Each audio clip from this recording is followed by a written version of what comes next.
بوڑھا بیکاری۔ عید کے بعد رات کے وقت کھانے کے بعد میں اپنے دوست کے ساتھ کڑک الائچی والی گرما گرم بھاپ اڑاتی خوشبودار چائے کی تلاش میں لاہور کی سڑکوں پر آرام دہ ٹھنڈی کار میں رواں دواں تھا۔ ساتھ میں ہم رمضان المبارک کی جانے کی اداسی روح پرور عبادات کا ذکر بھی کرتے جا رہے تھے کہ اچانک ریڈ سگنل پر کار رک گئی تو ہمیشہ کی طرح بیکاریوں کے ریوڑ نے رکنے والی مختلف گاڑیوں پر حملہ کر دیا۔ ان بیکاریوں میں زیادہ تعداد ہیجڑوں اور چنگڑوں کی اجڑ خواتین اور بچوں کی تھی، جو تعلیم و تربیت، تہذیب و تمدن، اخلاقیات سے ہزاروں میل دور جنگلی جانوروں کی طرح اچھل اچھل کر گاڑیوں پر مکوں گھونسوں کی برسات جاری رکھے ہوئے تھے۔ یہ بیکاری کم چنگیزی فوج کے جنگجو زیادہ لگ رہے تھے۔ اگر انہیں پیسے نہ دیے تو وہ کار اور کار کے سواروں کو کچل کر رکھ دیں گے۔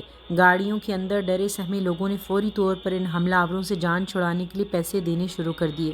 جن کے پاس پیسے نہیں تھے وہ ہاتھ جوڑ کر ان حملہ آوروں سے معافیاں مانگ رہے تھے۔ جب کوئی ان کو انکار یا معافی مانگتا تو ان کی وحشت میں اضافہ ہو جاتا، ماتھے پر غصے گستاخی کے بل پڑ جاتے، دھمکی آمیز لہجے اور مکہ لہراتے ہوئے کہتے، نکالو پیسے، اتنی مہنگی گاڑی میں مہنگے کپڑے پہن کر پھر رہے ہو اور ہمارے لیے تمہارے پاس پیسے نہیں ہیں۔ اور اگر کوئی ان کو 10 روپے کا نوٹ دیتا تو یہ گرجدار آواز میں دھاڑتے، حکم صادر فرماتے، بڑا نوٹ نکالو، نہیں تو ہماری بد دعاؤں کے لیے تیار ہو جاؤ، خاک ہو جاؤ گے، برباد ہو جاؤ گے۔ اب گاڑیوں میں بیٹھے خوف زدہ لوگ بیچارے بار بار ریڈ سگنل کو گرین ہونے کے انتظار کی سولی پر لٹکے کہ کب گرین سگنل ہو اور یہ بیچارے ان حملہ آوروں کی گرفت سے بھاگ نکلیں۔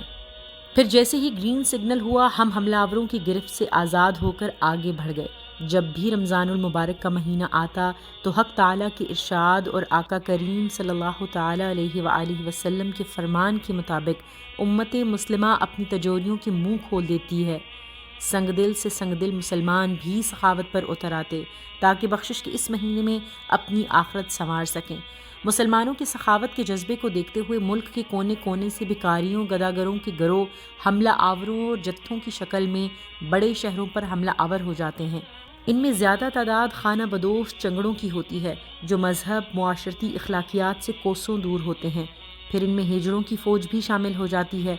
ان خونخوار حملہ آوروں میں اصلی مظلوم اور حقدار پس جاتے ہیں۔ مضبوط جسم و جان کے مالک یہ حملہ آور ان کمزور یتیموں مسکینوں لاوارث بوڑھوں کو روندتے ہوئے دھکے دیتے ہوئے گاڑیوں پر حملہ آور ہوتے ہیں تو اصل حقدار مدد سے محروم رہ جاتے ہیں۔ یہ بدمعاش حملہ آور لوٹ مار کر کے جاتے ہیں۔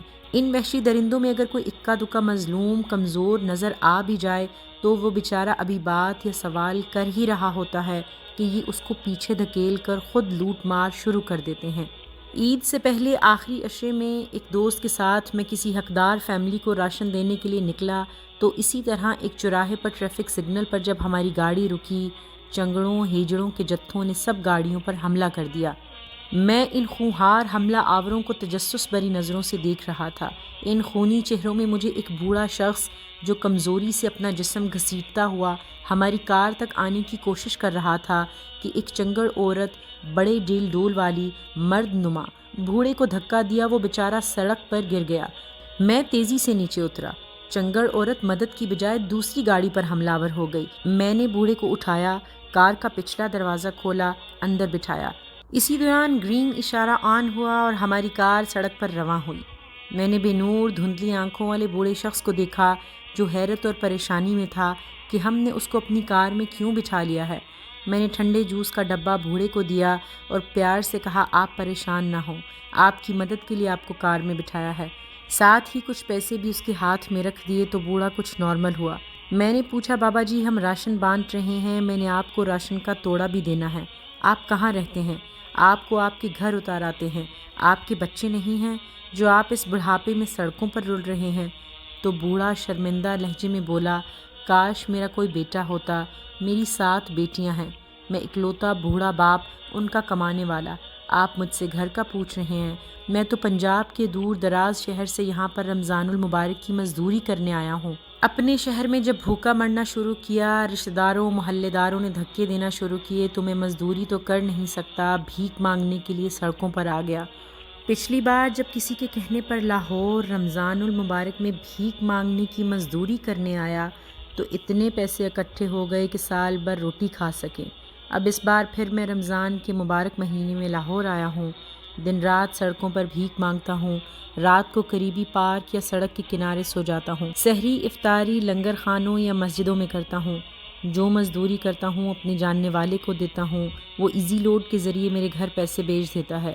اس بڑھاپے میں کون ہے جو اس طرح سڑکوں پر دھکے کھاتا ہے، پتھریلی سڑک پر گرتا ہے، اولاد کا دکھ اور پیٹ بھرنے کے لیے بوڑھی ہڈیاں توڑا رہا ہوں۔